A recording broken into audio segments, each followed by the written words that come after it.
And, these numbers are obviously fascinating, and you've mentioned 2017 a couple of times getting started. Did you, like, I think everything else, see an influx when COVID hit? Like, did that become a big boost to the business or no? Absolutely. Yeah. So 2017, we were just, it was me just helping friends. Yeah. And then we moved up to, it came to 100 collectors and 1,000 collectors. And then 2018, we did our first tour. We went overseas. We did different card shows in a couple different cities, had some fun with that. And then 2019, we opened our website. Once we opened our website in the very beginning of 2019, is where it went from, not having to, uh, not having to stress about it to, oh my gosh, we got a lot of mail to process today. And then 2020 happens and you have COVID that happens and a lot more people started collecting and it went crazy. Our busiest time was right before, cards took a little dip in, I think 2021, March of 2021 ish. And so our busiest time was right before that. At that time, we were getting about 40,000 packages a month. There's more passion in today's TCG collecting, which reminds me a lot of our sports collecting from about 10 years ago. So hopefully, we could get more passion back into the sports, but and less flipping and trading and worrying about what it costs. I think that's kind of been the biggest eye-opening thing for me is how passionate these TCG collectors are versus sports collectors. Jameel Muhammad and Jeff Cardozo dive into the hobby, which is sports cards, trading cards, as well as all other collectibles, right now on the Meelypod Hobby Podcast, live from the Coach's Podcast Room at Spurrier's Gridiron Grill. All right, hey everybody, your favorite time of the week again is the Meelypod Hobby Podcast coming at you from our Meldon Law Studios inside Spurrier's Gridiron Grill. It is awesome in here once again. Luckily in Florida, where we are, it's still somewhat warm, snowing everywhere across the country, as evident by watching the NFL over the weekend. You always get to watch this guy and love seeing his pretty face, Jameel Muhammad. I am Jeff Cardozo as we bring you episode 54. Which is our last one of the year. Kind of crazy. So obviously, Merry Christmas, Happy Hanukkah, Happy New Year, all the things over this holiday season. Hopefully you get to enjoy it with family and make it good. And I guess I never really prepare good enough. I'm a numbers guy, but I see 54. No baseball players. But then Urlacher was 54, right? So at least you get one. But that's not a big number out there for people to figure out. Not many. Someone's going to get us in the comments. There'll be somebody. But I always remember Urlacher, speaking to him, and the Bears are relevant again, right? They got the Caleb Williams thrown across his body in the Windy City and making touchdowns last week. I remember that one play. I forget what they were coming back, and he made this one interception where he jumped so high, crossed the middle, and picked. I think it was one of the major quarterbacks off. And I just remember thinking, like, that's a linebacker right there. Just a beast, can hit, but can make those athletic plays. Good number 54 for sure. But that is the crazy part because obviously I think people all over the country, if you're a football fan, you know that name, Brian Urlacher, but I'm sure his cards are crap. Because he played a position that nobody really cares defensively. About. It's not a. And then Caleb Williams, who still hasn't done anything, is way more valuable from the guy that he's winning this year, but we'll see. So I'm anxious to see that as our fantasy playoffs wind down with many. It was the first week, and some people happy, some people sad. I was kind of battling it out last night in one of my leagues. I needed A-Chan to do well, and he ended up doing okay. So you won? So I ended up winning. Oh, you went through A-Chan on the back of A-Chan. Yeah, on the back of A-Chan, even though the Dolphins suck now, and we'll see what happens with Tua. I'm glad I never invested in Tua because the Dolphins are invested in a whole lot of money. And, a lot of money. Yeah, may not want that guy. But maybe Phillip Rivers cards are hot again. Yeah, it's a wild thing to think about, right? And to go back to what you said about Urlacher, because he's kind of one of those linebackers, right? I mean, that's in the defensive side. You have you're not going to get this from like a defensive lineman, defensive tackle. More so linebackers, some corners and safeties you typically see. He's up there with Ray Lewis cards, and you got some. He does have some valuable cards actually. Sure. But Phillip Rivers cards, a lot of people have been trying to sell at the shop recently. It's kind of weird for me. Like, what do I do with this guy? You know what I mean? It's not Tom Brady. You just kind of came out. You did lose, but you looked okay. You also look like you struggled throwing the long ball. Yeah. So I don't know. I mean, he's a gamer, but could this be a Hallmark movie down the line or something? Probably. But only good for 2 or 3 more games, right. So you wouldn't think it changes the value. I think the cool part about that story is, obviously you have a little one now, and I mean, you think about his kids that really didn't get to see him play, and now 4 or 5 years they are older and they get to see, oh, my dad was actually pretty legit. And, Yeah, yeah. You know, getting to see him, and then he's coach of his high school team, and the whole high school gets together and they're watching them and enjoying stuff. So it's always fun. I did see a cool picture. You know, shout out to AR, somebody who's been through our shop, and we've gotten to know for the year with him standing next to Phillip Rivers and kind of seeing that comparison, and maybe there's something there he's imparting into him, hopefully. And if Phil goes down, I don't know if it's going to be Riley or AR. If AR gets back from his injury, who knows? There could be a card play there, if they're relevant into the playoffs. So you never know. You never know with the NFL, the way people kind of come out of nowhere. Tyler Shock now is 2-0, and people wanting his cards. Of course, beat my Bucks, but then he beat the Panthers, so I'm okay with that, right? So evened it out. You just never know in the NFL, and of course, Mahomes and Parsons cards being cards that are very expensive, and then now what do you do, right? Mahomes potentially missing part of next season. We'll see that market, but many Mahomes cards are graded, and a lot has happened, Jeff, in the last couple of days when it comes to the world of grading. We thought we saw the peak of it with PSA buying SGC, but we had another purchase happen recently. Yeah, I'm sitting there watching the game last night, and again, I'm trying to need H-Hand to do some points, but, scrolling through different things, and I see all these influencers, and I'm excited because they're talking about Beckett, and I was like, hey, I love Beckett. I got a Bo Jackson Beckett, with the shoulder pads and the baseball bat, and I was like, that's like the good times for me, but they're all saying, oh, there's some big thing going on, and it seems like all these influencers like go out and just try to say stuff and they have no idea what they're talking about. Yeah. So I was excited to do the podcast today because obviously you're going to lay it out. You're going to tell me this is good or bad or whatever it's going to mean for the hobby, and I'm going to trust you. So I will now just give you the floor. Sure. And were all these people saying how cool it is? Like, is that right, or is there more to it? So let me take a step back. For all you influencers out there, you're not an influencer, number one. There's too many of you that think that you all have something important to say. Just sometimes less is more, right? So just know that. I think for everybody to be flooded, we all don't need to know what you think about PSA buying BGS, because give some substance, give something back when it comes to this acquisition. What do we know? They bought SGC, I think it's longer than a year ago. Mm-hmm. And what have we seen from SGC? Well, PSA bought SGC. SGC over the last couple months has had their lowest number of submissions put out. Have people been put off to SGC? Has there been something there where PSA has maybe potentially watered down maybe the operations of that? I don't know. I mean, in my mind, I would think as PSA is this big collectible company, you'd want to have less competition. So We'll see what happens with that. We'll see if SGC sticks around. In the acquisition and in the reports, Jeff, it's stated that PSA collectors, right, the body there that owns it all, wants BGS to continue to its operations. Well, that sounds great on paper, but is that what's going to happen? So let's use history, for example. We'll see what SGC happened. It's not helping SGC. We saw the president. We saw the second or third in command leave SGC, and I'm not really sure what's going on, with that operation now. Will that happen with Beckett? Will Beckett stick around? I don't know. But there's a lot of people who are really, really in arms about this. I'm not a lawyer. I don't know about antitrust laws, monopolies, things like that. But we have something on our hand now where in the market, there potentially could just be PSA. And if we still follow the history of what's happening at SGC, could Beckett become irrelevant? And all we have really is PSA and maybe like a CGC. That could be where we're at in the next 2-3 years. It could happen. I think a lot of people are hopeful and they trust words on paper, and so they're thinking Beckett is going to be revitalized, and maybe it will. Maybe we'll see a revitalization of Beckett. If there's one company that can do it, it's probably PSA, the way they've scaled and what they've done, from COVID to now, and hats off to, Nat Turner, and we had so many people at PSA that we know and have known over the years to see that group grow to where they're at now.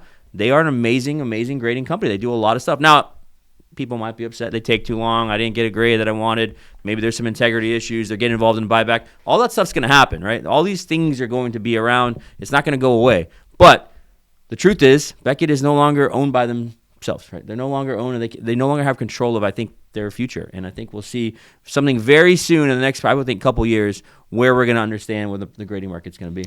We're going to talk to Bryan Wells from Ship My Cards here in the next segment, which stay tuned for that. It's going to be fascinating to understand shipping and different things. But I guess, as I think about that, and me as the novice and not understanding, so let's just say you have some grades from Beckett from, a while back. Like, Would this impact something eventually? Like, is it worth then breaking that up and getting it graded by PSA to do different things, or how does that world work if all of a sudden maybe they're no longer a part of things? Well, I think let's just use SGC. We have a great record to look at now. SGC value of their SGC 10 slabs, their gold label slabs, their 9.5 Mint Plus slabs have really taken a hit. Really, they've really gone down over the past year. I'd say across the board, and I think even from a TCG side, nobody is grading with SGC.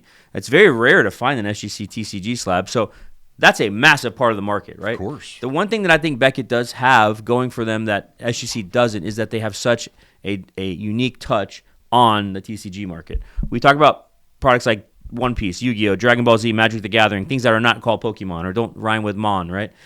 Those kinds of franchises have always kind of been big with the Beckett grading, specifically for the BGS 10 Pristine and then the BGS 10 Black label cards that people seek after. So where's that going to go? Are we going to see a push from PSA to continue to get people to grade with TCG with Beckett, or are we going to see the push to PSA? So there's one thing that I think is going to be a notable thing is to keep an eye on. The second thing for me is the value of BGS slabs. I've had a lot of people ask me, should I be buying BGS slabs? Well, we do know Beckett's been around from the 90s. We had our price guides. They started grading in the 90s. They were the first kind of slab that people wanted up until, I would say, late 2010s. I mean, PSA 10 wasn't really, it was close to BGS 9.5, but then there's this big leap that we saw with the value of PSA 10. So if I were a consumer buying cards and looking at it, I would probably think that most of those slabs will eventually become a little obsolete. I would think that you would probably want to get your stuff in PSA slabs from Beckett if you can. There are things called graded card reviews. People don't know that, but you can take a BGS or an SGC slab and get it graded by PSA. They'll give you the grade that they would put it in their slab by just looking at it through the holder. Here's the issue. Very rarely do you see that crossover from a gem mint to a gem mint. Yeah. It doesn't usually happen. And PSA, just being the company they would want to be, why would we want to take a competitor? I know we own them, but why would we want to take another label and say, oh, yeah, that label is equal to our label? We want to make a demarcation, right? We want to say that grade is not as good as our grade. So typically what I'm seeing is you're seeing PSA 9s from BGS 9.5s, right? Or PSA 9s from SGC 10s. So you're not always going to get that crossover that you might think.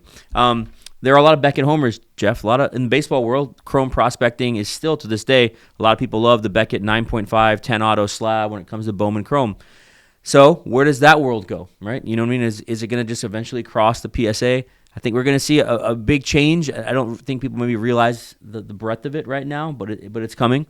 So yeah, it's interesting news. I never thought to think that PSA would own it all. Yeah. You know what I mean? And they do. Very different than the Fanatics world with Topps kind of taking over everything. We all thought, oh, Topps is going to buy Panini, Topps is going to absorb them, get their brands, get their IP, all that. That's not happening. We're not seeing that on the wax side and that side. So, and the creation of cards. So, two very different markets. But only time will tell. And just know that I think sometimes in business, it's not always, you got to kind of read between the lines, right? Yeah. So.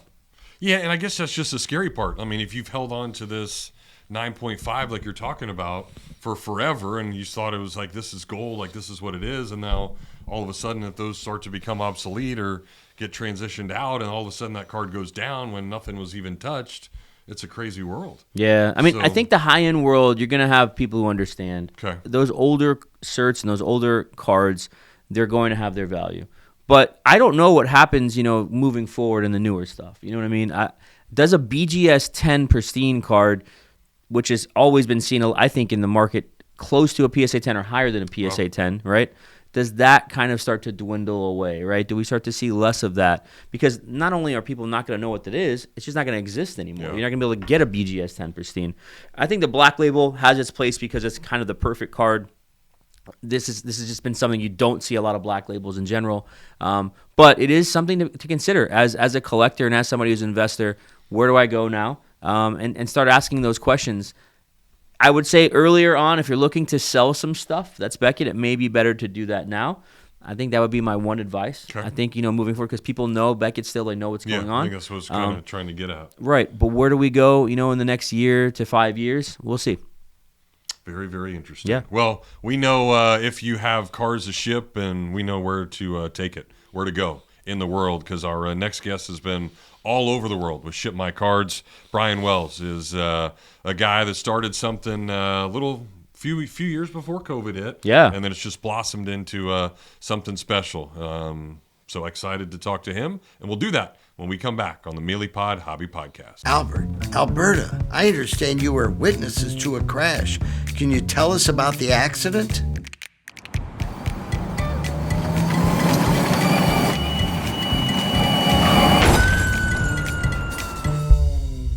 When you're in a crash, it's important to get witness statements immediately after the accident. Whether you're in a car, truck, motorcycle, scooter, or even a golf cart accident, at Meldon Law, we won't back down. This is Jameel, owner of the Meelypop shop, Gainesville's home for collectibles of all sorts, including every single type of sports cards, whether it be Panini, Topps, Leaf, Upper Deck. We have it. Come on in, get yourself a box, a pack, get yourself some supplies, get into our breaks, get your Pokemon, get your Yu-Gi-Oh! All the other different kinds of TCG products that we carry and shop are always fully in stock. You can find our stuff on our website as well, Meelypops.com. That's another way you can interact with the store, or you can just come into the shop. We're located off 39th Avenue by I-75 behind Walgreens and Sonny's. Stop on by. We're open every Wednesday, Thursday, Friday, Saturday, and Sunday. And you can check us out on our social media platforms, Instagram, TikTok, whatnot, Facebook, Twitter, and YouTube. We'd love to see you. Come on out to the shop, have some fun, be a part of the card community here in Gainesville, and always go Gators. All right, we welcome you back to the Meelypod Hobby Podcast. Jeff and Jameel still hanging out inside Spurrier's Gridiron Grill here in the podcast room, having a great old time. And, I always think about the mail. And, Gainesville's somewhat small, and there's a lot of things that I'll do in town, and then I'll see a sticker on it, and it says Jacksonville. Yet it was mailed from Gainesville. I'm like, why the hell are we moving all these things around and all these quirky things? So I'm excited about our next guest because apparently he's the experts and all guru of shipping, right? I think that's funny because we're talking about Gainesville to Jacksonville, but he's literally sending cards from Arizona to in the middle of nowhere, China or other places. So it's funny that way. Yeah. So Bryan, I've got to know him over the years. Bryan Wells is an awesome dude. He's created this company called Ship My Cards, which we're going to talk to him about. And to me, as someone who kind of watches, he's so important to the hobby, right? Like, this is somebody who, for you listeners out there, you're not going to grasp the breadth of how important I think Bryan has been to not just basketball cards, but just the hobby in general across the world. Ship My Cards is truly like this service that is pretty much the hands and feet for international collectors. It's also a service that kind of allows collectors to have a mailbox. Really a lot more, and we'll talk to Bryan about that in a second. But we don't always get to see the people behind the scenes sometimes, and Sure. I'm so excited to have him on because I think in this world that we have, everything is so quick, and we all just take it for granted. Or there's goofy influencers that we think have something important to share, which they never do, right? But this guy who we have, and I just see him popping on the screen, is somebody who I want to talk to. Bryan, what's up, man? What's up, guys? How are you? Good, man. We're doing really well. Merry Christmas, Happy Holidays, and all those things. Happy New Year coming up. You doing all right? What's the weather like out there in Arizona? It's beautiful. I think today's like 85 degrees. This is the time of year that we really get to enjoy the outdoors a little more. Okay. We got a good little family vacation coming up to Sedona, which we might see a little bit of snow or something, but I mean, very, very easy to enjoy the weather when it's 85 degrees outside. So let's talk about that start this off. So I have a little one in my life. She's 5 months old. I'm thinking about all the cards that I want to give her, and I want her to get involved in the hobby. You got a lineup. You got a starting 9 on the diamond almost, I feel like. So tell me about how you and your family have gotten into the cards and how you've incorporated some of them, because now it's no longer just Ship My Cards, and I want you to talk about it, but the card shops that you've gotten involved in and you started. So tell me a little bit about where the family's doing and where you got all the kids and how they're like in the hobby. Yeah, we started years ago. We started when my son is now 22. He was about 15, and I've always been a USA address for like 5 or 10 other collectors. So back in 2017, he's like, "Hey, I want a job.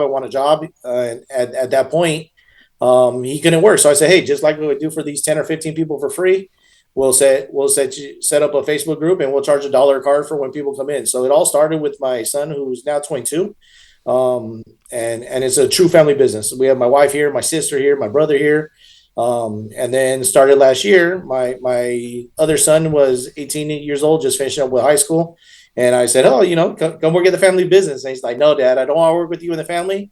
We sometimes bump heads. We do this." And so instead, we decided to open a card shop. So now we opened a card shop just right down the street, not too far away. And my 18-year-old kind of runs that whole business. And last year we opened a sports card shop so we could play with basketball cards I flew out to Chicago, picked up a bunch of other sports. That way we could have a nice full sports card shop, and we do 95% Pokemon. Wow. So my son, who's never really collected, now does a lot of Pokemon collecting, plays around a lot. And then just this week we'll be opening up our second shop here in Phoenix as well, more West Valley. And yeah, so the whole family's involved. We get to travel together. We've been all over the world. Because of cards, playing with cards. My daughter comes with us quite a bit. So a lot of our collectors know not only myself, but they know my wife, my kids, everything. And it's a lot of fun. It's the hobby fit. You said it's cool. You said the family's involved, but it's like you have. I know you have this massive hobby family, right? Like, I mean, you have people. The tentacles of the Wells family goes all across the world, and so it's amazing to kind of see it really fleshed out. And we had an interactions recently over helping process a card for Jameel to another collector, and you helping through that. But I love the fact that you are really kind of in a way like, you're the hobby dad or the hobby brother, or the brother-in-law or something to all these people across the world. So you just mentioned it. Where have been some of the coolest places that you've gone for cards in your travels? So I think we made a list. We were doing the global entry earlier this year. I think we're officially at like 12 or 13 countries now. So some of the just most recent, we went to Thailand right before the Macau show. Thailand was amazing. Get wined and dined by our friends out there, that now family out there. We do so much for him and his family that we became family. Just recently we went out to Switzerland. My wife and I was able to check out Switzerland and have a good 4 or 5 days while we're picking up cards from Chicago, taking them to Switzerland, bringing them back to Chicago. So playing around all over the world. Germany is always probably one of our top spots. It has there's a lot of English speaking, so it's very easy. But no, we've been all over the place. China's really really great. There's amazing cards at the Macau show, and mainland China in Shanghai. So and especially I do basketball. So basketball cards are worldwide. We have a lot of fun with it. Yeah, that is the one thing you think about being worldwide. It's this is fascinating to me. Like my daughter's actually in Australia right now, and I remember from my college days, I played baseball here at Florida, and we had an Australian on the team. So I'd go out, I'd throw on a fake Australian accent, we'd pick up chicks, and have a good old time. But it just and then now he's back over there. But I think it's like that's a long ass way. It's like a 26-hour flight from here, and that's what her journey was. So how does this work? Like, what's the ship my cards and getting through this, like, just for people to understand it, like what's the deal with it? So we started off, we are a USA mailbox for international collectors. It all started because I would buy cards overseas, and I was an addict. I needed the card that I collected, so I paid $30 or $40 for a card, and it would cost me $30 or $40 to ship it home. Mm-hmm. So instead of paying that every single time, I teamed up with other collectors around the world. So I was their USA address. They buy things in the US, we'll ship it to my house. I would buy things overseas, ship it to their house, and we kind of trade. So now we have about 40,000 international collectors that registered with us. We are their USA mailbox, but it's more than that. It's interactive. We are their hands and feet. We do everything that they can need on it. If they want to send consignment, grading, anything like that. But the simplest way to say it is we are their USA address. They buy stuff over from America or from anywhere. They mail it to us. We upload it to their system. It's a fully interactive system where they can verify that it's there, verify it's the right card, see if get scans or videos. You send out to grading, consignment, anything like that, or just stockpile it till they're ready to send it home. And then, for us to ship, we have an amazing deal with FedEx over the years. We've grown some great relationships to always reduce the cost for our collectors even more. So now they can ship, 100 cards in top loaders home for the same $30 or $40 that I used to pay for one card. Wow. So we, and 30 or 40 of these collectors, or 30 or 40,000 collectors, and probably half of them are truly friends now. We still communicate on Instagram, Facebook, and everywhere else. It's truly a hobby. It's a lot of fun. We created a business from it on accident, but it was really just hobby. And just that statement alone, like 40 cards that you could that was a singular card before, right? For the same price that you've now created, and allowing people to now not just be about one or two cards, but being able to get huge collections, or if they're PCing somebody and being able to get all of that sent to you, right? And then I think about it in my mind, like the trusted factor of that, right? Knowing that Ship My Cards has my stuff, this entity that, as collectors, they want to know that their stuff is safe. They want to know who has it. You guys are uploading images. And so you've gone above and beyond, right? It's this white glove service that's very affordable to people all across, the world. I'd love to hear from you, Bryan, thinking a little bit about the international collector market. What country or countries have you really seen the most growth in over the last 10, 15 years? And then I'd love to also know what percentage of your base of customers, and you just mentioned 40,000 customers. Yeah. That's not like saying, your buddies that collected the carts. It's 40,000 customers who are using this. I'd love to kind of know what percentage of that base is from Asian countries as well, because I think that kind of will help us understand a little bit about where we're seeing these cards go. I know that was a double-parted question, but go ahead. No, yeah. So yeah, we have, out of the 40,000 collectors, we're all over the world. Our absolute biggest country is Australia. It's where we started. It's where basketball was big. English speaking, so it's very easy to translate. So our biggest is definitely Australia. Where we've seen the most growth with Ship My Cards or I think in cards in general, is really in the Europe market. So, when we first started in 2017, there weren't a lot of graded cards in Europe. Now you have good, easy ways for it to transfer back and forth. So you have a lot of collectors in Europe that have grown, that continue to buy more stuff and grade it back and forth. The Asian market is huge for us. We don't have a huge platform. I think it's like 17% of our platform is from Asia. We do have some in Tokyo, a lot in China. Indonesia, Philippines is really big for us down a little south. So we are not necessarily the biggest platform for Asia, but some of the best cards we travel back and forth with from Asia all the time. So we can see a lot of high-end cards playing with high-end collectors, which isn't, the mass market of our collectors, but being the USA vaults, we are the cheapest and probably most customer-friendly vaults from all the other vaults here in America. So we do have some USA collectors that use us quite a bit just for tax savings. But I think our biggest platform is still Australia, still Europe, and then finally, it sounds weird, but last would be Canada and Asia. And these numbers are obviously fascinating, and you've mentioned 2017 a couple of times getting started. Did you, like I think everything else, see an influx when COVID hit? Like, did that become a big boost to the business or no? Absolutely, yeah. So 2017, we were just it was me just helping friends. Yeah. And then we moved up to, it came to 100 collectors, then 1,000 collectors.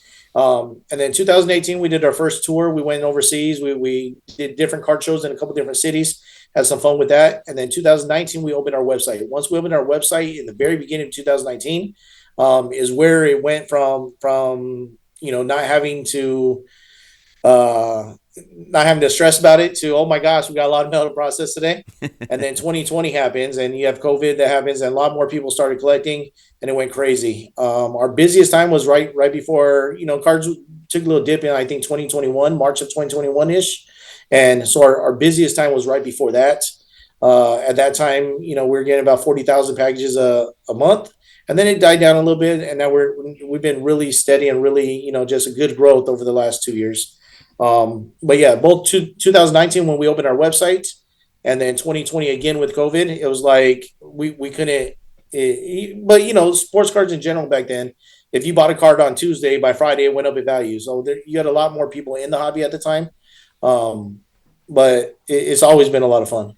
See, and I'm not used to that because when I'm collecting, it's the the 80s and the 90s. So I'm looking at my Beckett price guide, and I got to wait a month for stuff to go up. And of course, it's BGS and a staple in the industry. So when you look at things now, the recent news of PSA acquiring BGS, you think that's going to shake up the international market and what's going to happen? I don't know about just the international market. I think it's really good for the hobby overall. Yeah.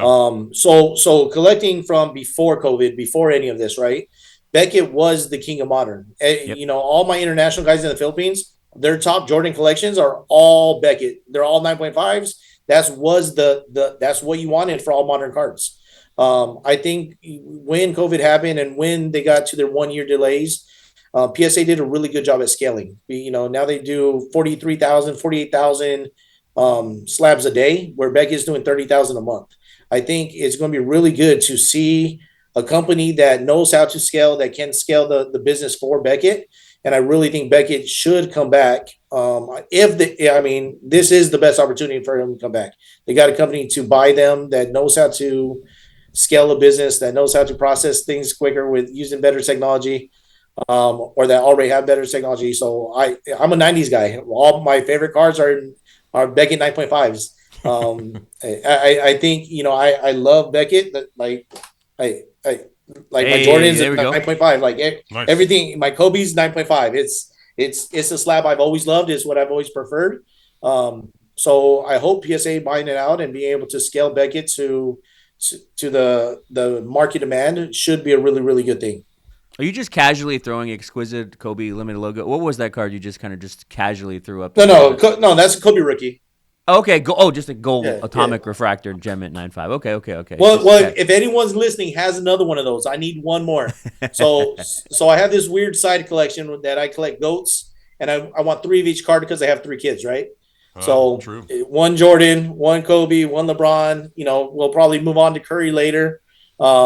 But yeah, so I collect three of the same cards, all 9.5s, and I try to do, you know, one of their best rookies. So now that you said that, now it got me peeking. Your kids are learning the hobby, so they're obviously going to start to learn the differences in subgrades. So when you have the min gem versus the true gem versus the gem plus, are they going to be fighting over that when you eventually give those cards to them? Yeah, so my first Jordan rookies, I did a min gem, and then I upgraded to a quad, right? Like, then it's a true gem. And so now I finally decided with the Jordan rookie, I sold my min gem, and now I do want to do three gem true gems, right? I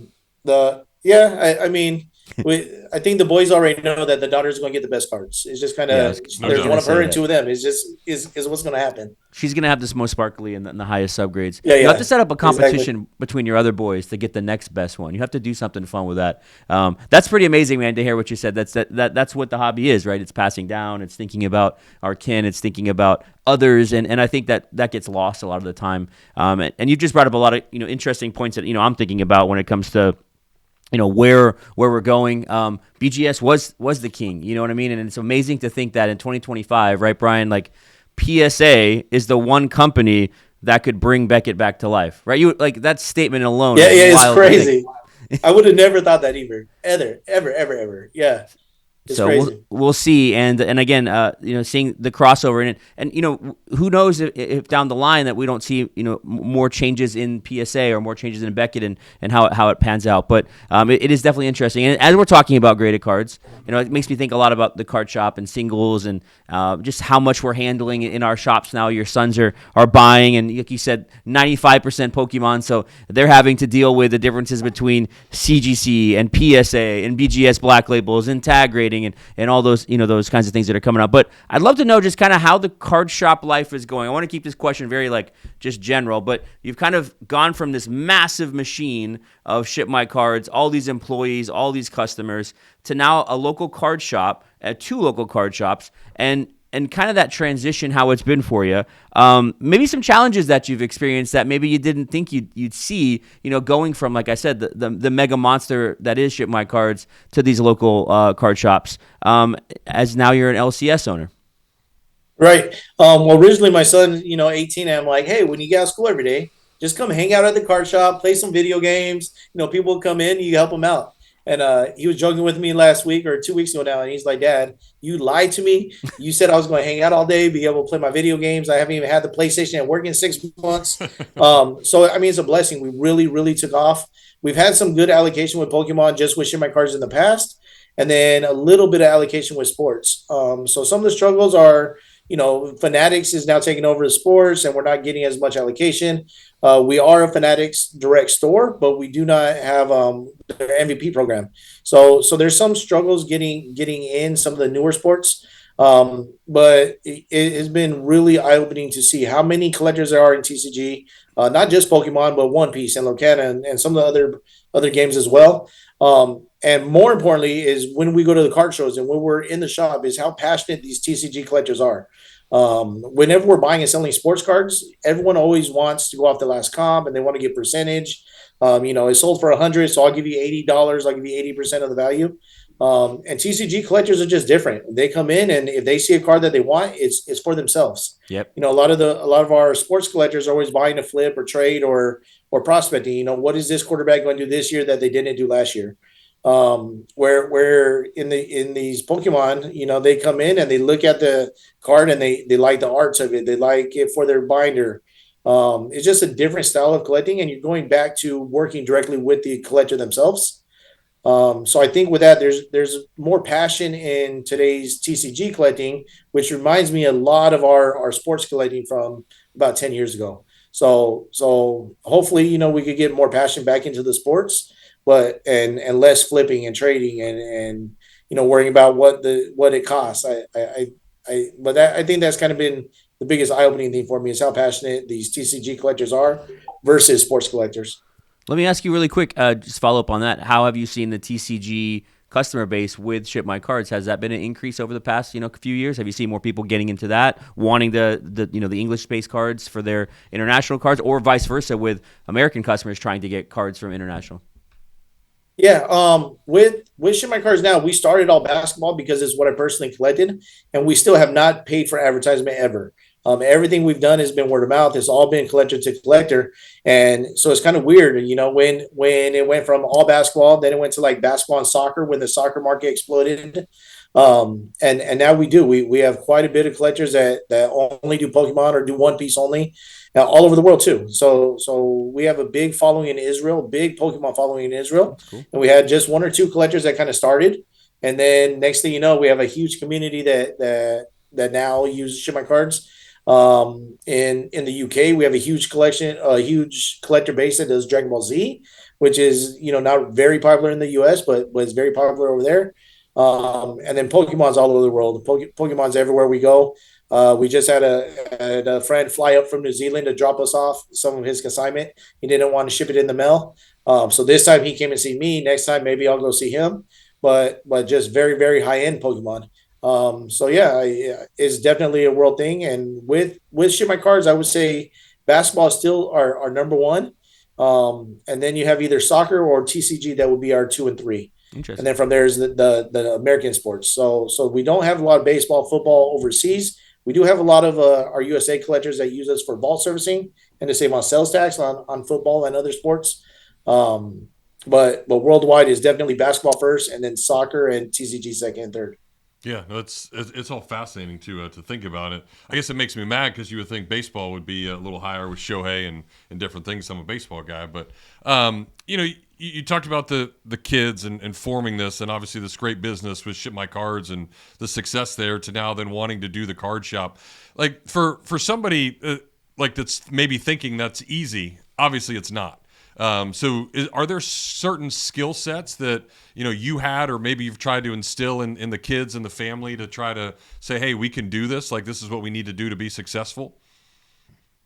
Yeah, I mean, it seems real easy, but it's not. And I think the two things that you have to focus on every single time is cleanliness and taking care of the collector. Like it's great to make some money here and make it there. And I told my son and my buddy who kind of runs the shop with me before we started the shop, I don't see any car shop owner driving Porsches, right? You're going to make money, but the money you make doesn't go into your pocket. It's not going to buy you the big fancy house. You're going to grow your inventory. You're going to start with a smaller inventory, and next year you're going to make some good, a little bit bigger inventory. And it's just like, when you go to card shows and you try and hustle at card shows, you might make a lot of money on that card show, but if you want to invest into the next card show and do it again, you've got to put back into the hobby. So if you're doing it to make money, you probably shouldn't be opening a card shop. It's all about enjoying what you do for a living and being able to make a little bit of money to survive, but really, taking care of the collector and being a collector yourself. If I wasn't a collector, I wouldn't be in the hobby. There's no Sure. reason to have a card shop if you don't have a passion behind it. And yeah, I mean, you have your ups and downs. There's different days that are funner than others. But overall, I mean, I get to play with cards all day long at both hobbies of mine have became businesses, and it's a blessing. Awesome. Yeah, so since we're on the advice train really quick, we're going to get into a rapid fire section with you in just a moment here. But I want to ask you a question, and maybe this is helpful for the listeners and the viewers of our podcast that are flippers or people that are shipping when it comes to international shipment, right? So I think there's a lot of people that worry and they avoid international shipment, right? They stay away, and you are one of the quote unquote card experts, if not the mecca of this. And so if you were to give any advice to somebody who is selling cards right now, whether it be just the guy with the eBay store with 100 listings, or maybe the card shop that's trying to expand and grow their revenue, what would some advice or tips that you would give to people when it comes to international shipment? And are there some things to maybe be wary of? Because I know that a lot of people always worry about that package getting lost, not being insured, those kinds of things. There are a ton of things that go into it, and a ton of things we've learned over the years, right? So we do, I would say, partner with us. If it's a simple shipment, if it's anything else, we do free middleman services. We do, send it to us and we send it to them. On my personal eBay page, whenever we do some fulfillment for other companies, and right on it, if you're an international collector, please use Ship My Cards. I think there's a lot that goes into it, and it can be very tricky. But most of the time it's very, very safe, and it's worried about how you ship it, who you ship it through. We have a phenomenal research team with FedEx, so heaven forbid there's ever issues, we get additional support besides just a 1-800 number. So yeah, if you're a USA customer, let's partner together and kind of work it together. But if you're buying stuff from overseas, it's also tricky to make sure that the sender from overseas mailing to America is declaring packages right, especially with the new tariffs and all that. Most of our cards, 99% of the cards made are made in America, so they shouldn't be having tariffs. You shouldn't be paying sales tax when we import them into America. But if you don't have the right paperwork completed or anything, it can get tricky. I know I was knocking influencers earlier, but we need to make you the masterclass shipping influencer for sports cards and have you to start some series on YouTube or something. But no, those are great answers, and I think that for people who are listening, I know you and I, before we even met in the person, I was able to talk with you, and you had offered me some things with our breaks, and so people out there who are breakers, you know what I mean, like things like that. There's so much that you can do through Ship My Cards that I think that you may not realize that can grow your business in an immense way. So from the hobby community, I want to say thank you, Bryan, for what you've done. I know sometimes things just kind of go by the wayside, but the amount of detailed work that I know that you're doing and your team is doing really deserves kudos. And as the kids would say, here's your flowers. You know what I mean? I think you definitely have done something really unique. But as I butter you up, I'm getting you ready for this rapid fire segment brought to you by Titan MRI. It's our segment that we have for guests. Many people enter, not many survive. But are you up for the challenge? Yeah, let's go. Okay, let's do this, man. First thing that comes to mind, and here we go. Bryan Wells from Ship My Cards. What is the most expensive card that you have helped transport in all of your years? There's some that I cannot name, that they are that rare, and we help some very private clients. But if you name it, we've seen it. Precious metal gems, credentials, exquisite 101s. Just in the past 4 months, we've delivered millions and millions of dollars in cards. And that's just like in 3 or 4 different shipments. We've done PMGs and LeBron RPAs and, overseas and back and forth. We've literally flown to London to drop one off and flew 3 months later to pick it back up and bring it back to the US. We see some really, really amazing cards through the vault. So not your 1991 Fleer Ultra Dave Stewart, okay? It's not that. All right, so do you have a favorite card that you could talk about over the years that you've had a hand in transporting middlemaning? Yeah, I mean, we all know that. Well, anyone who knows Ship My Cards also knows Spinotron. Spinotron is a huge supporter of us over Yeah. the years. So we were able to help him and see and touch and feel his complete credential set. So Wow. he went all the way. He has a 101 all the way up through number 81, and then vice versa. So you can see it all on his Instagram from years ago. But we've had some good being able to touch feel some of that, and that's actually my dream card is that same Penny Hardaway number 4. Ooh. So my dream card is something that I've been able to transfer for him and touch and feel it myself, and yeah, take some pictures with it, right? That's cool. Yeah, so credentials is probably one of my dream sets, and it's something I really enjoy being able to transport back and forth. You bring up another curtailer of the hobby in Spinotron. You actually have a nickname for him, right? You call him Spino, I think is what I heard you say before. Yeah. So you know him that well. But yeah, another guy you got to go check out on Instagram and just learn the card world. It's amazing what you learn. That man loves his numbering. I'll just say that. I'll say that if you know what I mean. So, okay, Bryan, are you a superfractor, a black prism, or a nebula type of guy? Nebula, 100%. Ooh, I didn't expect that. Okay. I think it's because it's so hard for me to find. And when I find it, like, and I can't complete all three. It's crazy. I could get the shimmer and the black, but I can't find the nebula. Or I get the nebula and the shimmer, but I can't find the black. Yeah, Prism Black is something close to my heart. I enjoy it. I love it. Prism Golds, Prism Blacks. But Nebula is by far, I think, top dog. One of my biggest knucklehead decisions ever was I think I had a deal in place for the Luca Nebula for $27,000 earlier on, and I never bought it. So wow. I won't talk about that anymore. So we'll leave that alone. Pokemon or One Piece, Bryan? One Piece. The mangas 1 in 3 cases. So the top card is the top card. Yeah. So long term Pokemon. But currently, One Piece is a lot funner. It's I don't even watch the show, and I love ripping it. Yeah, no, One Piece. There was a sale. I don't know if it's true. The red manga from the OP13 set that just happened, PSA 10, $100,000 on eBay. Wow. Yep. So I don't know if it's true, but I saw that the other day. Someone showed me crazy world that we're living in with One Piece, and we talked about that last episode. All right, I think you alluded to it. Who's your PC? Penny Hardaway. So Penny Hardaway in Orlando Magic is like the best for me. Grew up as a kid watching my friend liked Shaq, so I went Penny. And next thing you know, he came to Arizona. I'm like, Mom, we need season tickets. So yeah, Penny Hardaway is what started Ship My Cards. Wow.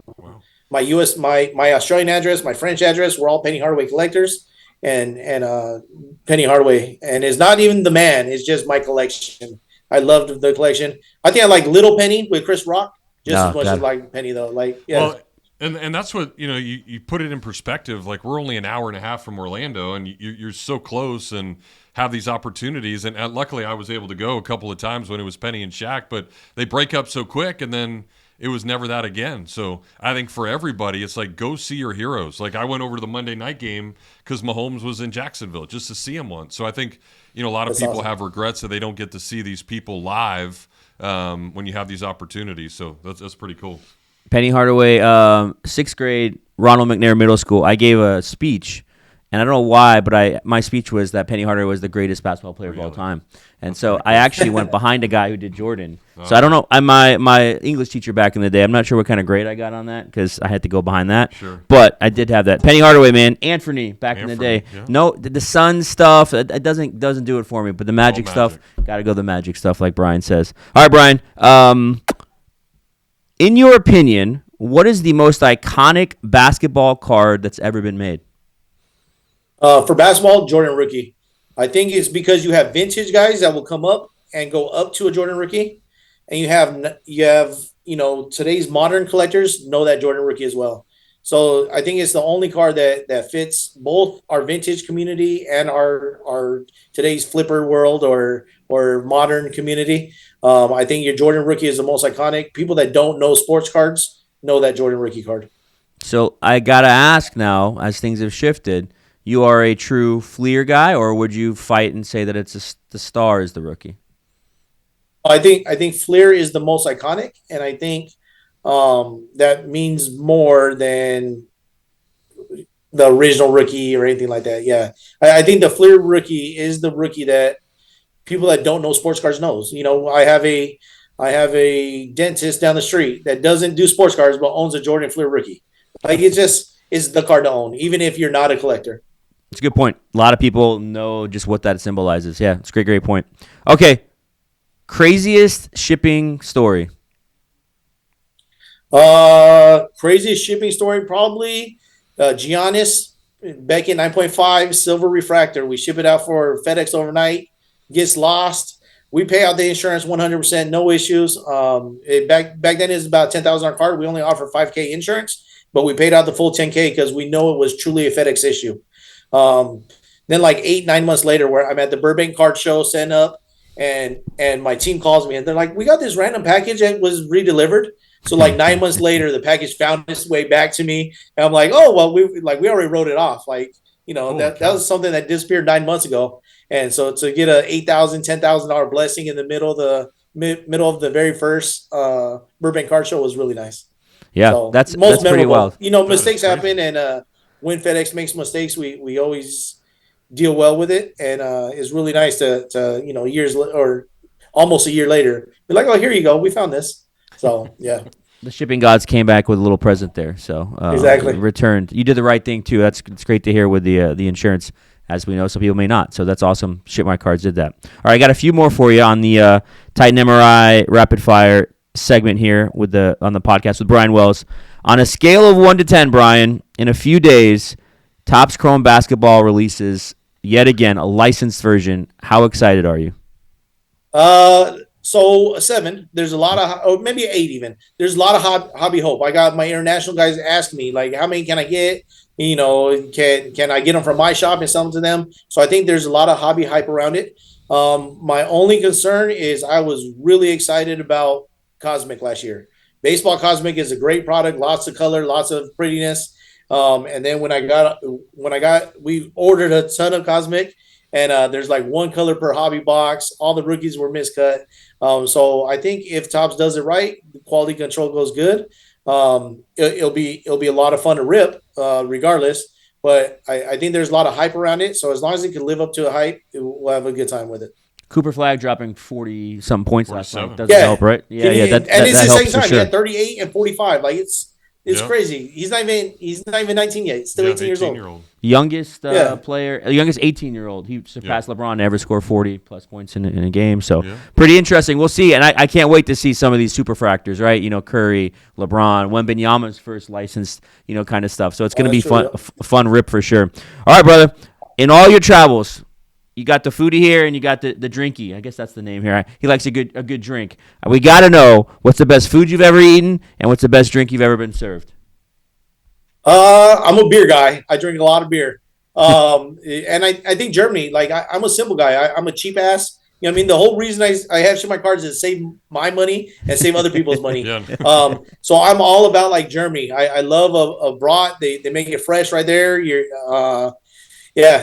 So a nice cold beer. The only problem is I like my beer cold. So Germany doesn't always have the coldest beers. But you get a nice cold beer and big, so that it gets cold. Yeah. Right. No, I drink fast. I don't have that problem. Yeah. So I think Germany is probably our overall food that's really easy to eat everywhere we go. Is very tasty. We've had some really nice food all around the world. So when we go to Macau, we always hit up really, really nice restaurants. So it's always good. But for me, it's always the brat and the burger on the truck on the side of the road in Germany. That's probably my go-to. Every man's man. There he is. You heard it, Germany. we need the Oktoberfest card show hosted by Bryan Wells. That'd be cool. That's what we need. Yeah, that'd be awesome. It would be, but it also might be a little crazy. So if you want to get a deal, you might be able to get the deal at that show. Yeah. You know what I mean? Yeah, Card Madness. Card Madness is a big card show in Dusseldorf, Germany, and literally for the VIPs, it was free beer and free brats. Like they had me. I was done. Perfect. He was cooked. He was done. He's sold for sure. Yeah, it's amazing to see these card shows, man, across the world. And you're another wealth of knowledge for that, just kind of knowing what's going on in that world. So it's great to talk to you and pick your brain. Okay, 2 more. I need to know from you, the GOAT in basketball that doesn't have the last name Bryant, Jordan, or James. Who would you fit into that category? I think I finally got to admit to my son that Curry's there. So years ago, 2017, my son was like, Curry. I'm like, he's a fad. He'll go away. 10 years later, he's still the man. So I got to probably give it to Curry, even though like before Curry really took over the world is Shaq. When the NBA has to change their rules to adapt to your play, it puts you on the map. And I think this happened first time with me watching is Shaquille O'Neal. Yeah. And now again with Curry, like Curry's changed the way that the game is played, changed the way that every level of basketball is played now. So I would do Curry, and then I'm a Shaq guy. Like Shaq changed the game too. So those are probably my top two. Besides the three real goats. Yeah. Yeah. No, I like that. I like that answer. Answer. Last question, my friend. When it's all said and done, what do you want the lasting legacy to be for the Wells family, your card shops, and of course, Ship My Cards? Really, it's about helping people. You know what I mean? When we started Ship My Cards, it's about helping collectors. Now that we became a business, it's about helping employees. It's family. We got my brother, my sister, my wife, my daughter-in-law, my son, my other son. It's all about family and really helping each other out. So, and we have fun playing with cards. My shipping team don't think it's so fun. I'm like, oh, look at the card. And I'm like, why are you so upset? Like, we're just playing with cards today. We're shipping cards. And they're like, no, for you, you're just playing with cards. For me, it's work. But we take care of our employees and we enjoy it. It's all, it's a big family. And our card collecting friends have became family. So it's a big family all across the world. We've literally been to 10 to 12 countries just being able to break bread and enjoy meals and with all these other collectors. So most of the time we do a drop off. It's not that we're just dropping off a card. We're building relationships and having good times and getting to know each other. I always remember what card I dropped off, and my wife is like, "Oh, how's your daughter?" And I'm like, "Oh yeah, about that part." Yeah, so it's good. Well, awesome. Well said. It's amazing to see what you've done, man. Thank you so much for what you're doing. You and I will, I'm sure, we'll have a post soon as we had our first interaction in the flesh, and it was a really really cool story, and all that panned out. But before you go, and I know we could talk about cards forever, can you just please let people know how to follow you the best way? Tell us your addresses, where in Arizona they can get to your card shops, and then also how they can interact with Ship My Cards the best. Absolutely. So we got a lot of things that we're always upgrading on Ship My Cards. So follow us, Ship My Cards on Instagram. We're just starting TikTok for the first time, so we'll see how that goes. And then Ship My Cards on Facebook. We have both a group and a page. So join both of those for Ship My Cards. We always got new things coming.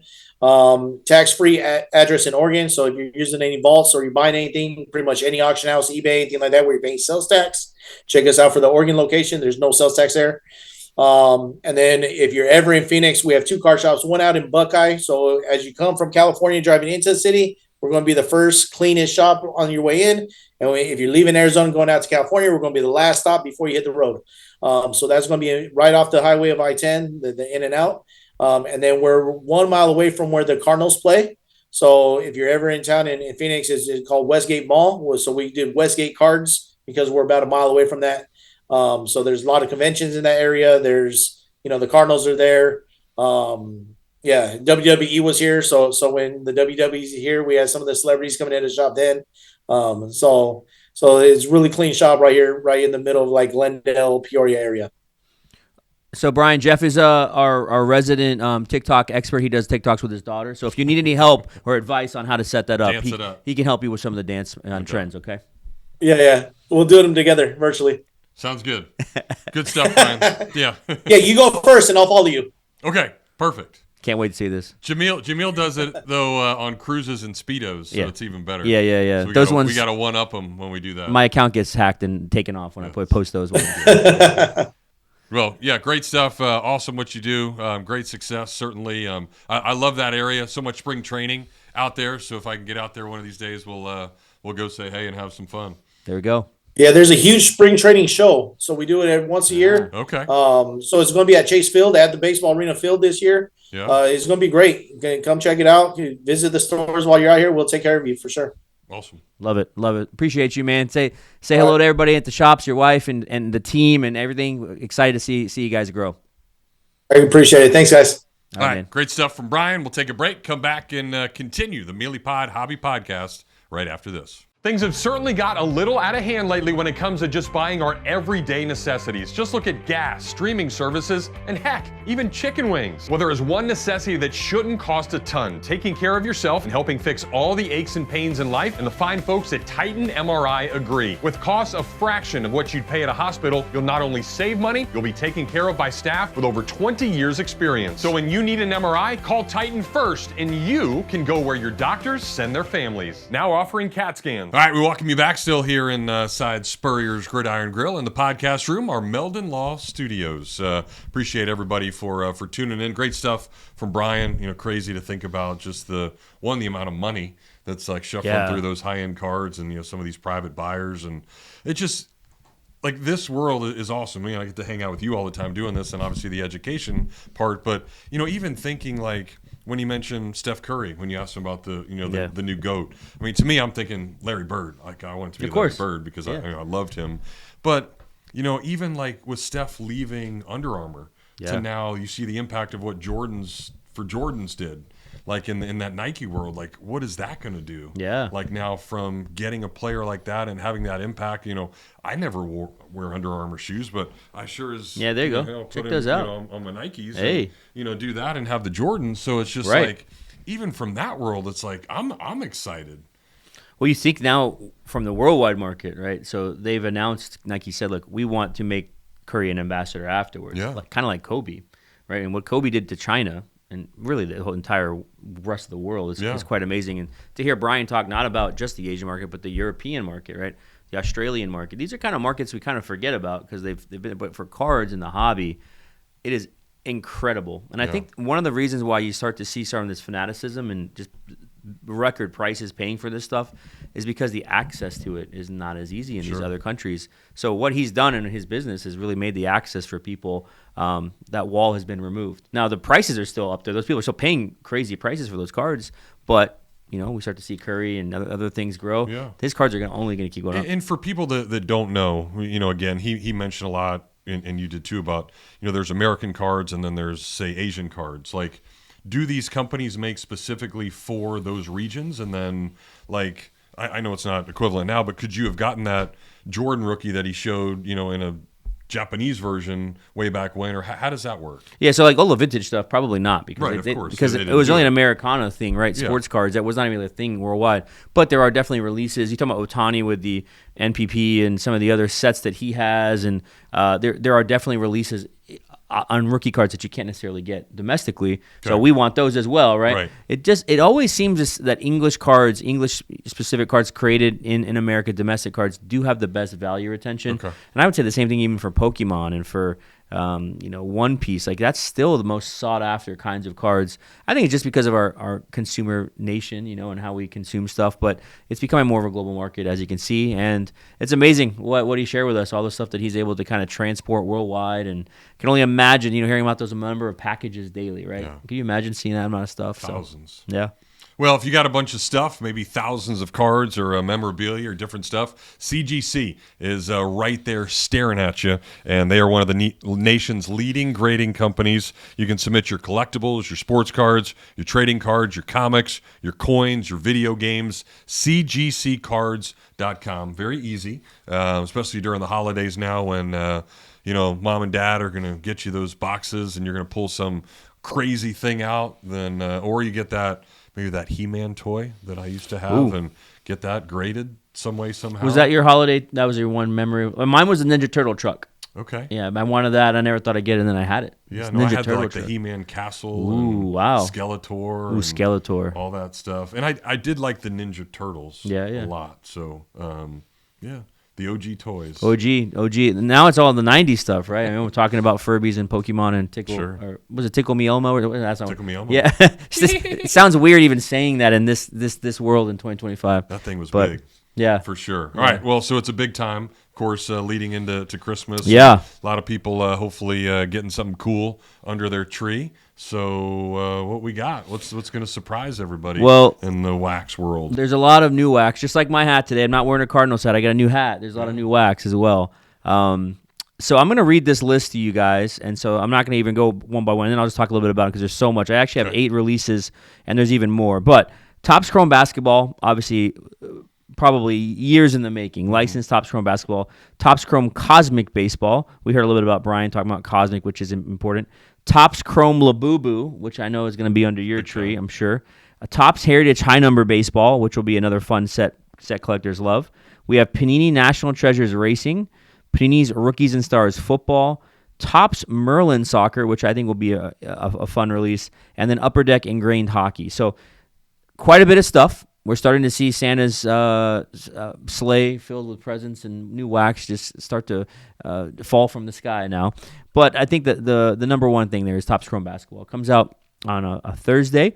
It is a very interesting release, and simply because it is the first licensed cards of NBA. We're going to have the Chrome Refractors, the Super Fractors. You're going to have Cooper Flag, rookie card autograph kind of cards. Plus, you may pull a LeBron, Steph, Wembanyama. There's so many different names and licensed NBA autographs. So it will be fun to kind of see how this all happens. What I've noticed, though, and I think this is something that a lot of people don't realize, is that a lot of the shops and a lot of the breakers don't have the exuberant amount of supply. Yeah. It's just not there. And so it's going to be limited. I think they did that on purpose. And with that limitation means that the price point is going to be high. So a jumbo box is going to be $1,300. It's going to be the same price point we've seen as, when it comes to Prism hobby boxes when they first come out the gates. Breaker's Delight, $1,200. A hobby box, it's not going to be $200-$300. It's going to be $600, $700. Blaster boxes aren't going to be $30. They're going to be $55, $60, right? So I'm bringing all that up to just kind of let you know, as a collector, it might turn you off. You know what I mean? Sure. You remember Topps Chrome back in 2000s and 1990s was $2, $3, $4 a pack. We're not there anymore, right? Yeah. So inflation, the market has changed, but enjoy it. I know a lot of people are going to be enjoying it. So a lot of fun. The Chrome Labubu kind of is interesting to me. I'll see where that goes. That trend, we'll see if it really did die or if it did grow. I know we had our Thanksgiving episode. We're talking about trends that we were excited to see go away. Yeah. We'll see if that trend still has a little bit left in it, but I don't know. And then that Topps Merlin Soccer, we're starting to see the soccer market emerge once again. A lot of people, Lamine Yamal had a 60-minute interview not too long ago, and he kind of got introduced to our world, right? The next day in our shop, we sold 2 high-end Lamine Yamal cards after that episode aired. And I started thinking about it. I was like, you know what? That there is a push happening with soccer. Now, it comes and goes with soccer in the World Cups, but we are at that time right now where if you wanted to maybe buy some cards in soccer or buy some wax, April, May comes around, you're going to see some price. You're going to see some realization of profit there. Sure. If you hold it all the way up to the World Cup, usually drops a little bit before then, but we'll see. So a lot of fun stuff. I also love to see the Panini releases as well. You got National Treasures Racing, which people love to see, those really beautiful patch autos.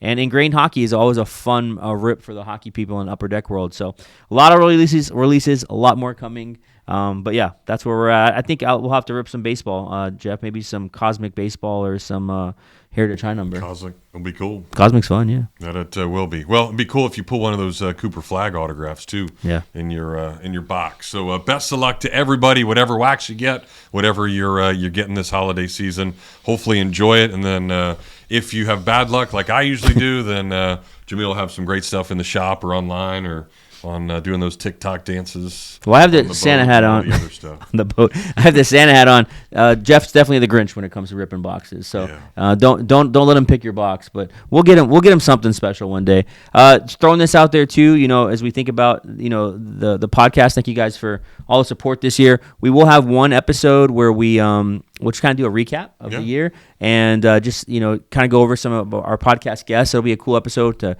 celebrate 2025, and then we'll hit 2026 hard and have some really, really cool guests as we enter into can you believe it? 2026 is in a few weeks, man. Pretty crazy. But yeah, a lot of great guests throughout the year. Certainly a lot of great new listeners and followers. We appreciate that, and we'll continue to try to educate the best we can because heck, I'm learning things. I know everybody else is doing that as well from the guru of knowledge right here, Jameel. So Merry Christmas, Happy Holidays to everybody out there from Jameel. I'm Jeff. We'll talk to you again for real in 2026.